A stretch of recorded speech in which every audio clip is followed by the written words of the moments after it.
There are towns in America that hold their breath for years. Towns where the church marquee still reads the same prayer it read the morning someone disappeared. Towns where neighbors still lower their voices when they pass a certain driveway.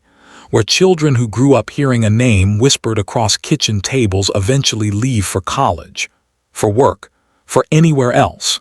And still they carry that name with them, like a stone in their coat pocket they cannot explain and cannot put down.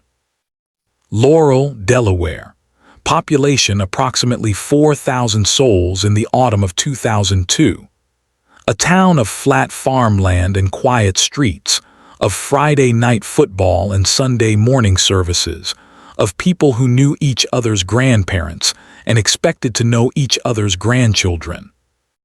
A town where, on the morning of October 14, 2002, a 31-year-old woman named Sandra Lynn Cavanaugh walked out the front door of her pale yellow house on Thorn Road, kissed her 6-year-old daughter on the forehead, told her she would be back before dinner, and vanished so completely that for almost 2 decades, the only thing left of her departure was the faint impression of her sneakers in the soft mud beside the porch steps.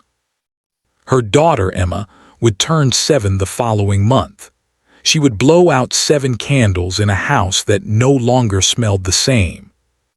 She would spend the next 19 years drawing pictures of a woman with dark hair and a blue jacket, and it would not be until Emma herself was 25 years old, sitting across from a state investigator in a small room with fluorescent lighting, that the truth Sandra Lynn Cavanaugh had taken with her, or rather, the truth that had been taken along with her, would finally begin to surface. The question that haunted Laurel for 19 years was not simply where Sandra had gone. The question, the one that deputies passed between themselves in parking lots, that Sandra's mother Rosalind asked every Christmas Eve until she could no longer ask anything at all, was who had made certain she would never come back. To understand what happened in Laurel, Delaware in October of 2002, you have to first understand what Laurel was. Not what it looked like from the highway, where a green sign with white lettering announced it, and a fast food restaurant confirmed it, but what it felt like from the inside, at 6 in the morning, when the fog came up off the broad creek and settled between the houses like something that had decided to stay. Sussex County sits at the southernmost point of Delaware, flat and quiet, and older than most people think about when they think about the Mid-Atlantic. The land there is farming country, soybeans and corn, chicken processing plants a few miles out of town, the kind of economy that has been shrinking slowly for 30 years without ever quite disappearing. The people who stay in Laurel stay because their families are there, because the cost of living allows something close to stability, because leaving requires a kind of momentum that daily life does not always provide. It is not a poor town in any dramatic sense.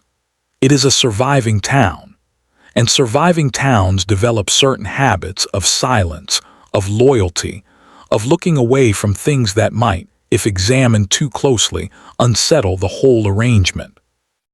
Sandra Lynn Cavanaugh had grown up 40 minutes north, in Seaford, the daughter of Rosalind and Gerald Hutchins, who ran a small hardware store on High Street. She had brown eyes and dark hair that she kept in a ponytail most days, and she had graduated from Seaford High School in 1989 with above-average grades and a particular talent for drawing architectural floor plans in her drafting class. A talent she had never fully pursued, but had never entirely abandoned either, keeping a small drafting table in the corner of whatever space she lived in, filling notebooks with sketches of rooms she imagined living in someday. She had met Daniel Cavanaugh at a mutual friend's barbecue in the summer of 1994. He was 30 at the time, 3 years older than her, a long-haul logistics coordinator for a regional trucking company based in Delaware. He was broad-shouldered and soft-spoken, the kind of man who held doors open without being asked, and remembered the names of waitstaff on second visits. They married in June of 1995 in a ceremony at the Laurel United Methodist Church and settled into the pale yellow house on Thorn Road, a rental that they eventually purchased when Emma was 2 years old, after Daniel's company promoted him to regional coordinator, and the income became something they could plan around. Those who knew Sandra in those years described a woman who was fundamentally warm but increasingly quiet. Her friend Patricia Ellsworth, who had grown up with Sandra in Seaford and remained her closest confidant, would later tell investigators that somewhere around 1999 or 2000, Sandra had stopped calling as often. When they did speak, Patricia noticed that Sandra would sometimes pause in the middle of sentences, as though reconsidering what she had been about to say. She laughed less. She never complained directly, but there was something careful about her, Patricia said, the way a person is careful when they have learned that certain words cost more than they can afford. Clears throat. October 14th, 2002 was a Monday. The temperature at dawn was 44 degrees, and the sky was the particular shade of gray that Sussex County gets in mid-October, not quite overcast but not quite clear either, as though the day had not yet decided what it wanted to be. Sandra had dropped Emma at the Laurel Elementary School at approximately 7:55 in the morning. The school's sign-in log confirmed this, and Mrs. Denise Hartley, Emma's first-grade teacher, would later confirm seeing Sandra in the drop-off lane, leaning through the car window to adjust Emma's backpack straps. Mrs. Hartley remembered that Sandra had been wearing a blue quilted jacket and dark jeans. She remembered because Sandra had waved at her with a particular kind of wave, not the casual lift of a hand, but a full, open palm, held a moment longer than necessary. Mrs. Hartley would think about that wave for a long time. After the school drop-off, Sandra's movements for the next 2 hours are documented in pieces. At approximately 8:15, her cell phone, a basic Nokia model she had purchased the previous spring, pinged a cell tower near the intersection of routes 13 and 24, placing her on the east side of Laurel, moving away from town rather than toward it. At approximately 8:42, her debit card was used at the Wawa convenience store on Route 13, 6.4 miles from the Thorn Road house. The transaction was for $7.11, a coffee, a bottle of water, and a granola bar. The store's security camera recorded Sandra at the counter, paying in cash for most of the transaction and using the card for the balance. She appeared calm. She did not appear hurried. She accepted her receipt, folded it once, and placed it in her jacket pocket. After that, there is nothing. No cell tower ping. No card transaction. No witness who could place her anywhere at any time. Sandra Lynn Cavanaugh paid for a coffee and a granola bar at 8:42 in the morning on October 14th, 2002, and then ceased to exist in any documentable way. Daniel Cavanaugh reported her missing at 6:17 that evening, after Emma had been picked up from school's aftercare program by Daniel himself, something he did not ordinarily do, as Sandra was typically responsible for the afternoon pickup. He told the dispatcher that his wife had not come home, that she was not answering her cell phone, and that this was unusual. The dispatcher noted that he spoke in a level, measured voice. She noted this because it was unusual, she said later. Most people calling to report a missing spouse were audibly distressed. Daniel Cavanaugh, she wrote in her call log, sounded like a man reporting a minor inconvenience. The swing in the backyard of the Thorn Road house hung still that evening. Emma's toy truck lay on its side in the garden bed by the steps. The porch light was off, and somewhere beneath the 44-degree sky, Sandra's coffee was long cold. The Sussex County Sheriff's Department opened a missing persons inquiry on the evening of October 14th, and by the following morning, Laurel had begun to organize itself around the absence of Sandra Cavanaugh, with the particular efficiency of a small town that has been waiting without knowing it for something to respond to. Deputy Aaron Kellner was assigned as the primary contact on the case. He was 36 years old, had been with the department for 11 years, and had worked missing persons cases before, mostly runaways, a few situations that resolved themselves within 48 hours. This one, he would write in his case notes on October 16th, felt different from the beginning. His notes from that first week read in part, subject's routine was stable and predictable.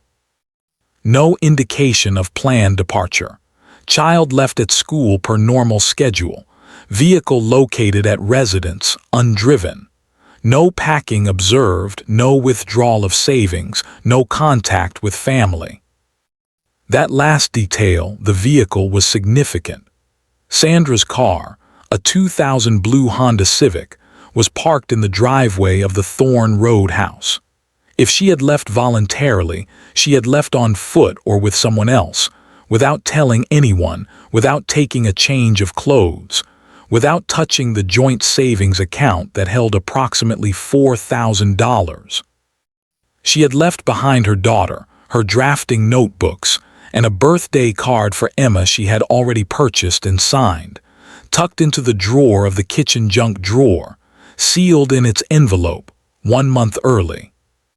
Clears throat. The search effort expanded over the following week. The Laurel Volunteer Fire Company organized a ground search of the fields and drainage ditches along Route 13 north and south of the Wawa location. State Police K-9 units were brought in on October 17th.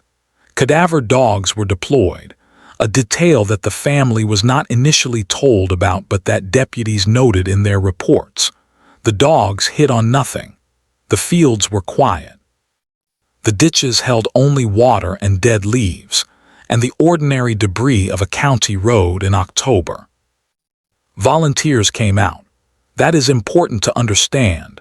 The community response was genuine and immediate. Dozens of people arrived at the Laurel High School gymnasium, where the coordination center had been set up, wearing orange vests and carrying paper cups of coffee and wanting to help. Sandra's mother, Rosalind, drove down from Seaford on the second day and did not leave for 3 weeks.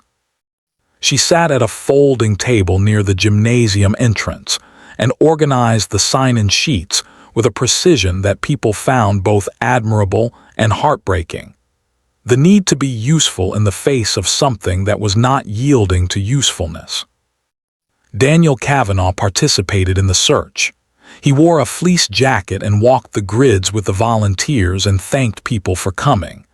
Those who searched alongside him during those early days described him as composed, grateful, appropriate. A few used a word that would take on more weight later, distant. Not distant in the way of a man who was managing his grief carefully, they said, but distant in the way of someone whose attention was elsewhere, as though the searching were something he was observing rather than something he was doing. Patricia Ellsworth arrived on October 16th. She had not spoken to Sandra in approximately 6 weeks. The last call, she would tell investigators, had been brief and unsatisfying, Sandra seeming distracted, promising to call back, not calling back. Patricia had chalked it up to the busyness of fall, to school starting, to life. Now she sat in the gymnasium and watched Daniel Cavanaugh accept condolences and organize logistics, and she felt, she would say much later, a coldness she could not explain and did not at the time know what to do with. Deputies noted several inconsistencies in the early days of the investigation, documented with care in what would eventually become a case file, nearly 400 pages long. The first was the odometer. When Daniel had reported Sandra missing, deputies had noted the mileage on the Honda Civic, 78,442 miles.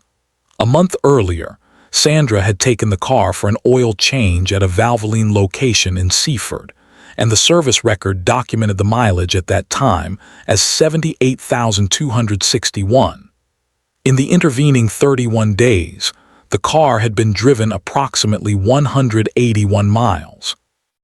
Investigators spent several weeks accounting for those miles through Sandra's known routines: school pickups, grocery trips, the twice-weekly visits to Rosalind in Seaford. When they finished their accounting, they came up approximately 43 miles short. 43 miles that could not be explained by Sandra's documented movements. They noted this. They moved on. They had no way to know, in October of 2002, how important 43 miles would eventually become. The second inconsistency was the phone. Daniel told investigators that Sandra's cell phone had been left at the house, that he had found it on the kitchen counter when he came home that evening. But the cell tower ping from 8:15 a.m. indicated the phone had been moving away from the house with her that morning. Either the phone had returned to the house between 8:15 and some unspecified time, or someone had brought it back. Deputies noted this. The phone itself was collected as evidence. Records showed no calls after 8:03 a.m. on October 14th, a 17-second call to a number registered to Patricia Ellsworth, which went to voicemail. Sandra's voice, recorded on Patricia's voicemail, said, "Patty, hi, it's me. I need to," and then stopped. The call ended. Patricia did not retrieve the message until October 16th. When she played it for investigators, she wept in a way that took several minutes to subside. Deputy Kellner wrote in his notes, "Subject's final known communication. Voicemail appears interrupted.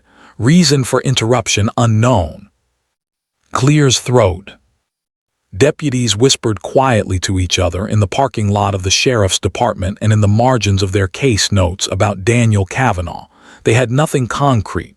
He had an alibi for the approximate window of Sandra's disappearance.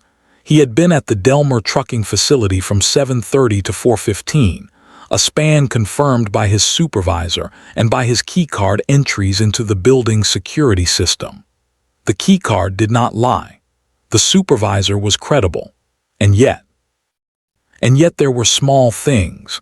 The composed voice on the initial call, the distant quality during the searches, the way he answered questions about Sandra's state of mind in the weeks before her disappearance, describing her as stressed, withdrawn, not herself, with a fluency that struck Deputy Kellner as slightly rehearsed, as though the answer had been prepared before the question was asked.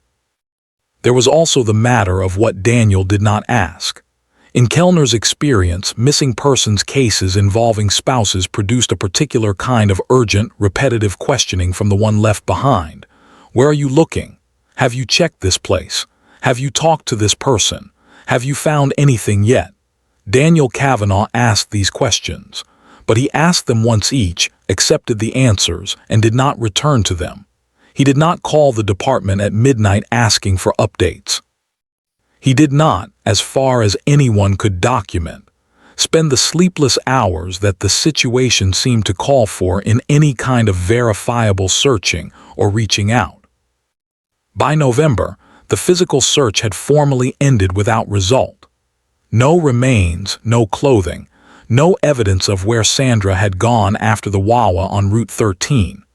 The case transitioned from active missing persons to open investigation, a bureaucratic shift that meant fewer resources, less urgency, and the beginning of the long institutional exhale that eventually becomes a cold case. Emma turned 7 on November 19th. There was cake. There were candles. There was no mother. The swing in the backyard hung still. The toy truck had been moved inside out of the coming winter.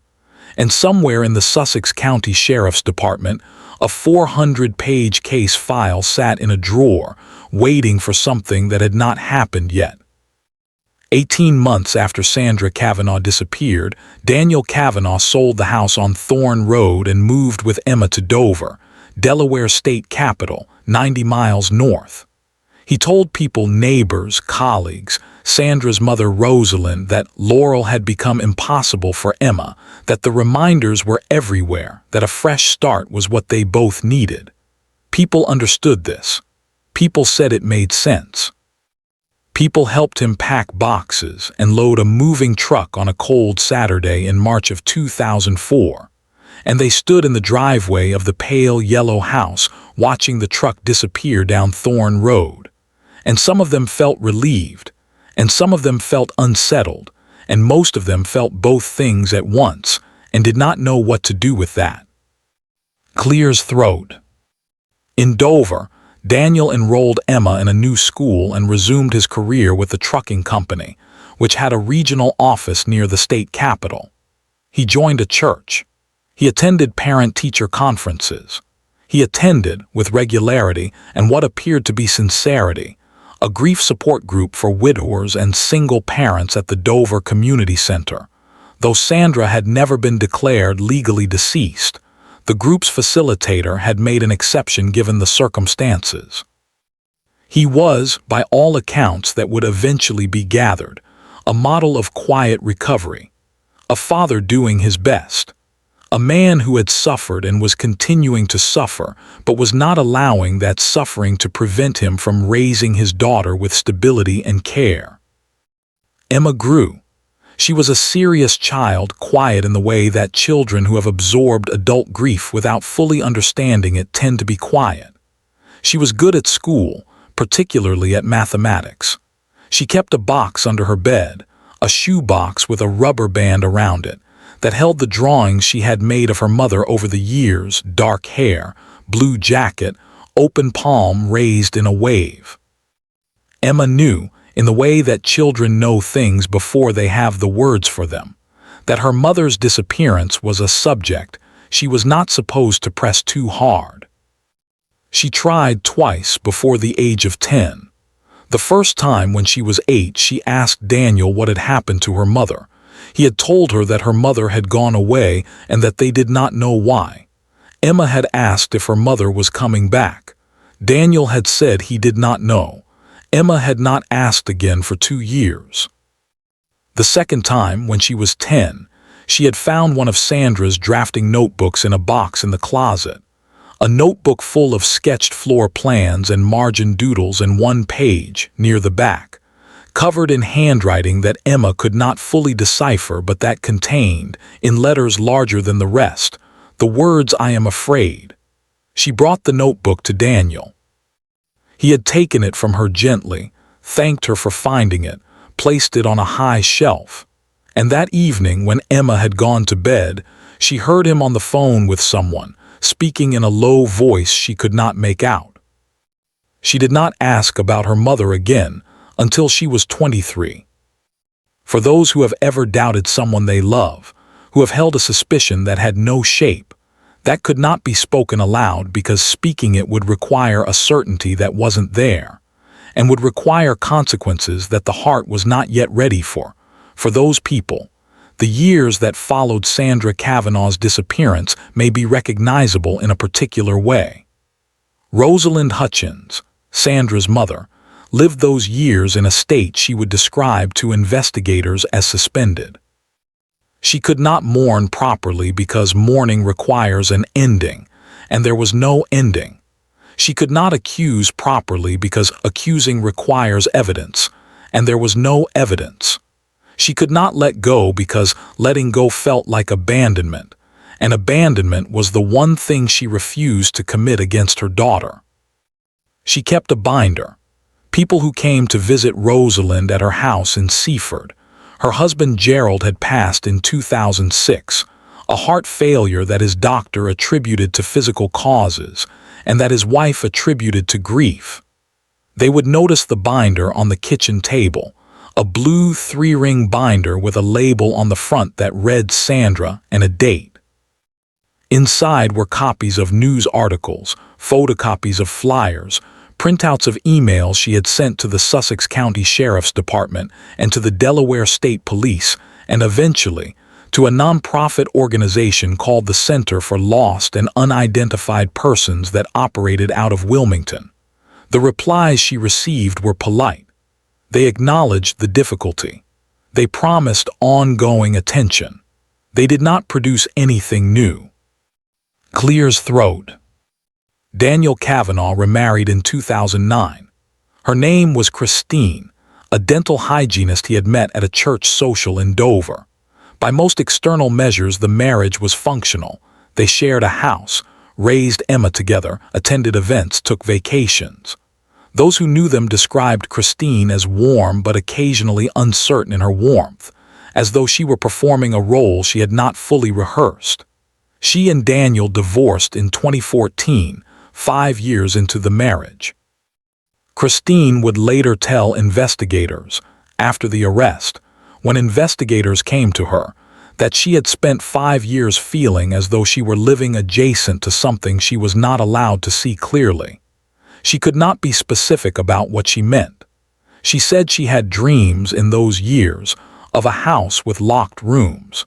She said she had eventually realized that the locked rooms were not a metaphor. Emma was 18 when Daniel and Christine divorced. She was in her first year of community college in Dover, studying accounting, living at home. The divorce registered for her less as a specific event than as the final settling of a foundation that had always been slightly crooked. She moved out 6 months later. She took with her a box of her belongings, and from the high shelf in the hallway closet, the drafting notebook that had been there since she was 10 years old. She did not look at the notebook closely for another 4 years. When she finally did, sitting at the kitchen table of her apartment in Wilmington at age 22, reading the handwriting she had not been able to fully decipher as a child, she understood what she was reading, and she sat with it for almost a year before she made the phone call that reopened everything. The year Emma spent sitting with what she had read in that notebook was not, investigators would later observe, a year of inaction. It was a year of accumulation. She reread the notebook multiple times. She began, methodically and privately, to gather what information she could about her mother's disappearance, public records, old newspaper articles, the case number from a Delaware state police database she found online.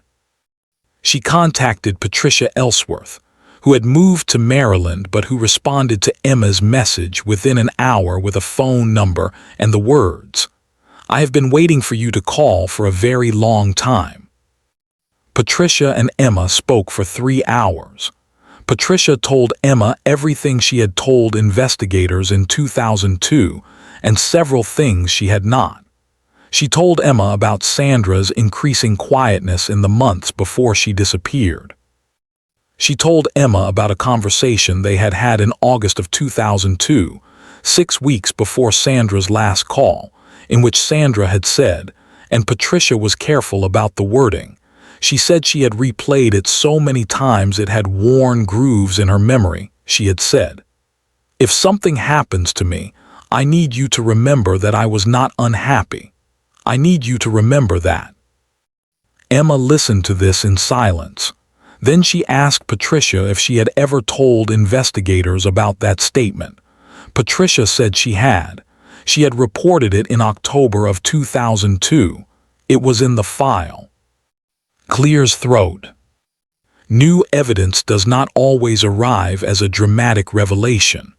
Sometimes it arrives as an accumulation, a notebook, a phone call, a statement that was always in the file but had never had the right context to mean what it meant. The breaking point in the Sandra Cavanaugh case came not with a single piece of new information, but with the combination of several pieces that, seen together in 2021 by a new set of eyes, formed a shape that had been invisible in 2002 because no one had yet held them up to the same light at the same time. On April 9, 2021, Emma Cavanaugh, 25 years old, an accountant with a firm in Wilmington, Delaware, walked into the Delaware State Police Troop 4 station in Georgetown and asked to speak with a detective about a cold case. She had a folder with her. Inside the folder were photocopies of pages from her mother's drafting notebook, a handwritten timeline she had constructed from her own research, and a single photograph. A photograph she had found in a box of her father's belongings during a visit to his house in Dover the previous Christmas, tucked behind a false panel in the back of a filing cabinet drawer that she had found only because the drawer had come off its track, and she had reached in to fix it. The photograph showed Sandra. She was seated at a table in what appeared to be a diner or restaurant, across from a man whose back was to the camera. The photograph was undated. On the back, in handwriting Emma recognized as her mother's, were 11 words. "He knows I am leaving. He will not let me go." Detective Marisol Tran had been with the Delaware State Police for 14 years.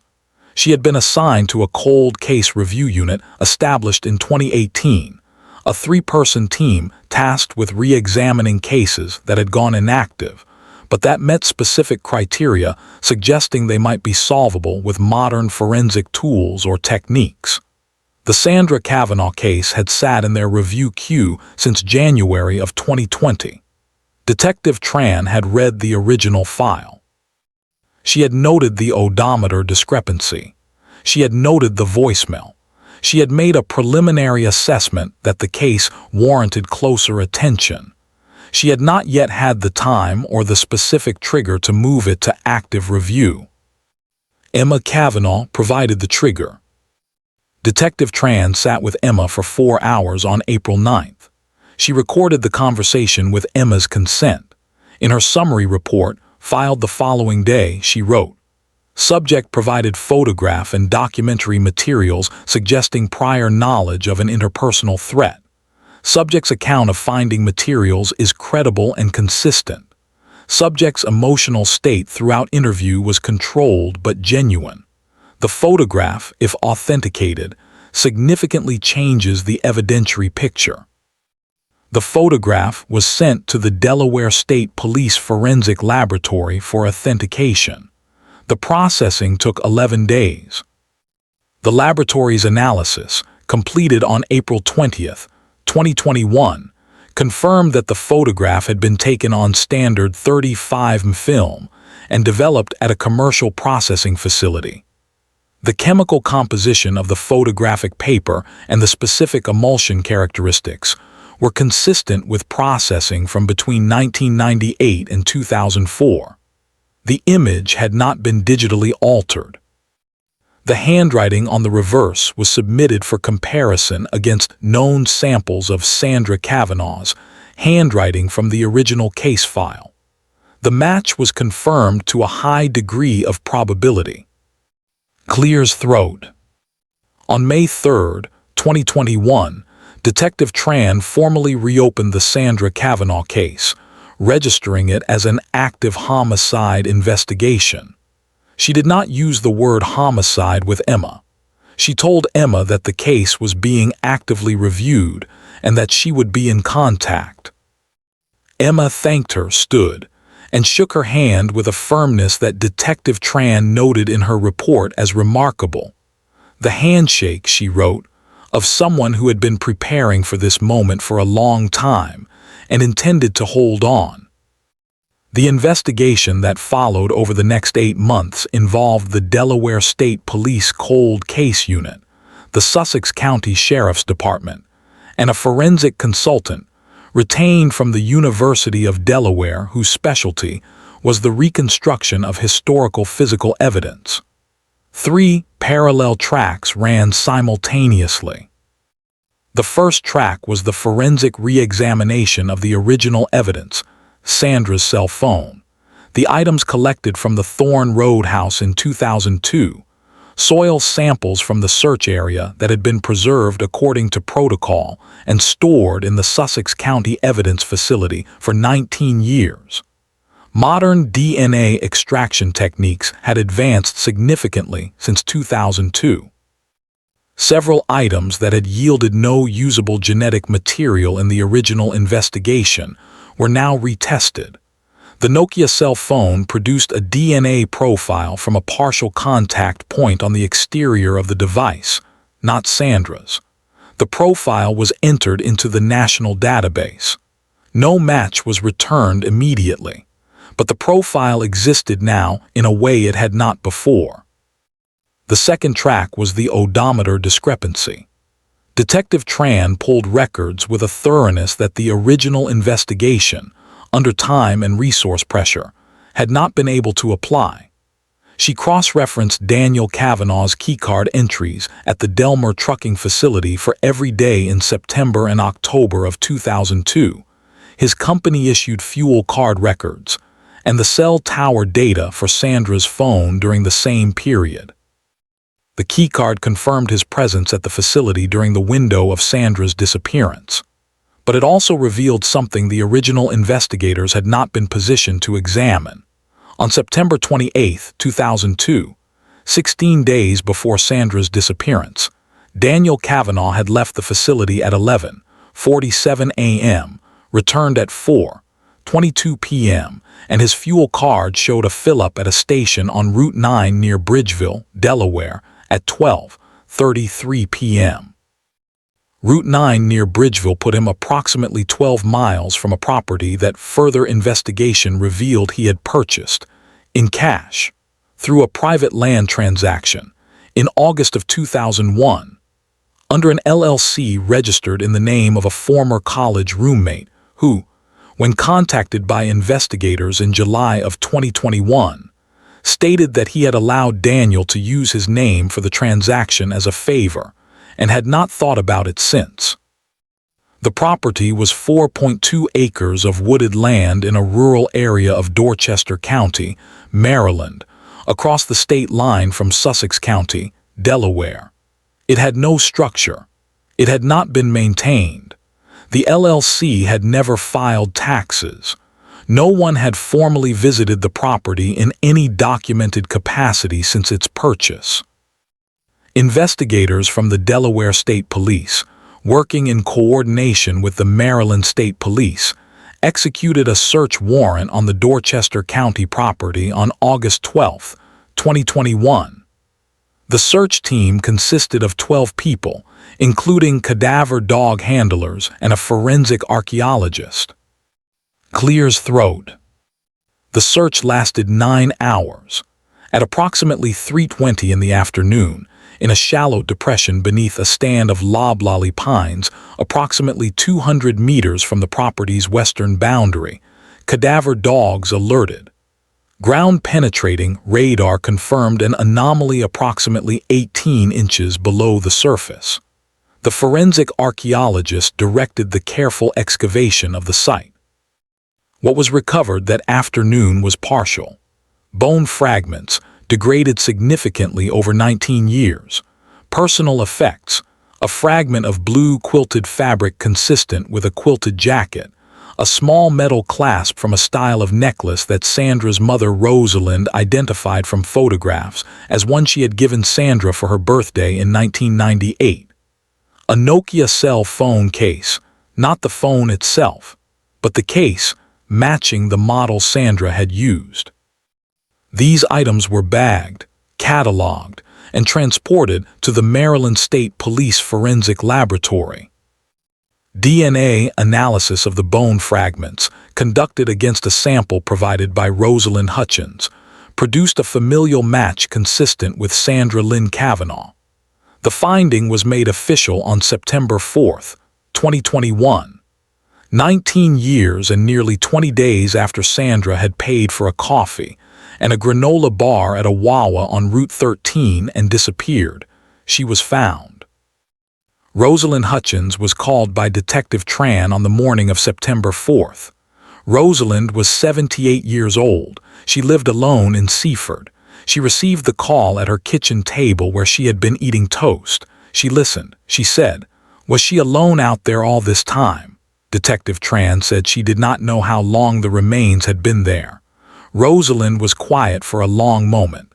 Then she said, "She always hated the cold." Clears throat.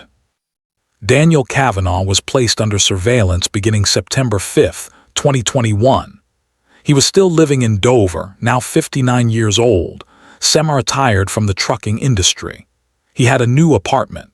He walked his neighbor's dog on weekend mornings. He attended still a church in Dover whose congregation had known him for 17 years. He appeared to be living an entirely unremarkable life. On October 2, 2021, 19 years and 18 days after Sandra's disappearance, investigators executed an arrest warrant at Daniel Cavanaugh's apartment in Dover at 7:12 in the morning. Detective Tran was present. She would later describe the moment in a statement to the media. The apartment door opened. Daniel Cavanaugh appeared in the doorway in a gray t-shirt and slippers, looked at the warrant, looked at the officers, and said nothing. He stood for a long moment. Then he stepped back from the door and placed his hands behind his back without being asked. He said nothing else. Not in the apartment, not in the police vehicle, not during the booking process, not when formal charges were read to him. Second-degree homicide, evidence tampering, and abuse of a corpse, not when his court-appointed attorney arrived and leaned close to speak with him in the processing room. The attorney would say later in comments outside the courthouse that his client was cooperating with the process. He would not characterize what cooperation meant. The news of the arrest broke across Delaware and the regional mid-Atlantic media on the afternoon of October 2nd. Television stations led with the story at 5 o'clock. The headline that appeared on the Laurel and Sussex County news websites read, "Arrest made in 2002, disappearance of Laurel woman, community shocked." The word shocked appeared in varying forms across many of the initial reports. From one perspective, this was accurate. From another perspective, it was not entirely accurate, because those who had spent 19 years holding certain doubts were not shocked so much as confirmed. A different feeling, more complicated, containing both the relief of having been right and the grief of what being right required. Patricia Ellsworth learned of the arrest from a text message sent by Emma. The message said, "They got him. Call me when you can." Patricia sat in her kitchen in Maryland for a long time before she called. When she did, she and Emma spoke for 2 hours, and neither of them, Patricia would tell investigators in a subsequent interview, cried for the first 40 minutes. They were too focused, she said. Too intent on going over what they had always suspected, matching it against what was now confirmed, watching the shape they had always felt but never been able to articulate finally become visible. Rosalind Hutchins did not speak publicly about the arrest. She issued a brief written statement through her family's attorney. Sandra deserved to be found. I always knew she had not left of her own choosing. I am grateful to the investigators and to my granddaughter Emma for their persistence. I ask that our family be given privacy to grieve. The community response in Laurel was divided in a way that reflected the case's particular difficulty. Those who had known Sandra well, her neighbors on Thorn Road, her former colleagues, Patricia's network of mutual friends from Seaford, these people expressed a grief-tinged relief. Those who had known Daniel, who had walked the search grids with him in October of 2002, who had sat with him in church for 17 years in Dover, who had watched him raise Emma with what appeared to be genuine care, these people struggled with a more complicated emotion.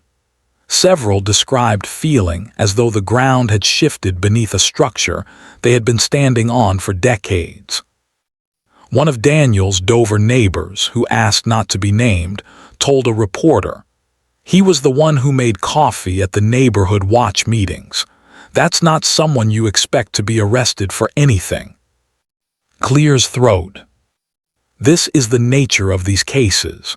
Not the dramatic monster, not the obvious villain, but the man who makes the coffee at the neighborhood watch meetings. The man whose keycard confirms he was at work. The man who walked the search grids with his jacket zipped and his hands in his pockets and his attention somewhere else.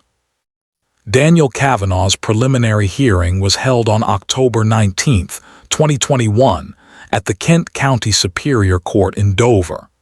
He appeared in a gray suit and sat with his hands folded on the table and did not, through the nearly 2-hour proceeding, visibly alter his expression.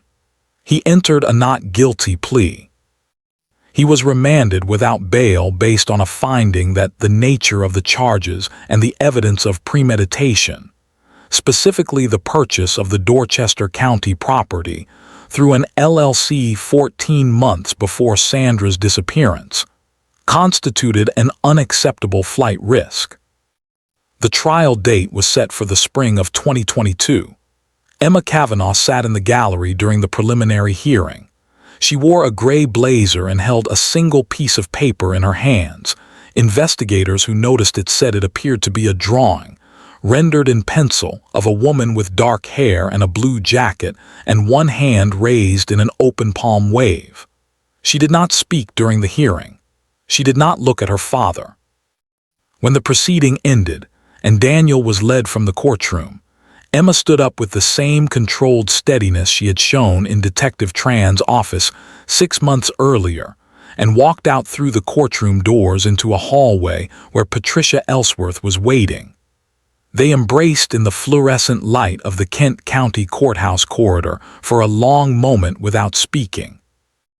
Outside, through the courthouse windows, the October sky over Dover was the particular gray that Sussex County gets in mid-October. Not quite overcast, not quite clear, as though the day had not yet decided what it wanted to be.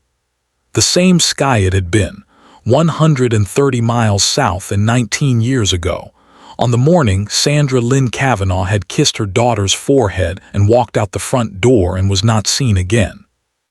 The same sky, a different day. What does a case like this mean?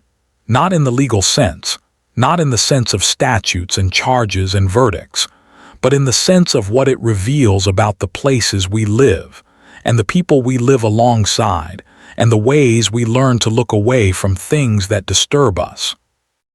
It means that Rosalind Hutchins kept a blue binder on her kitchen table for nearly 2 decades, not because she had evidence, but because she had certainty of a different kind.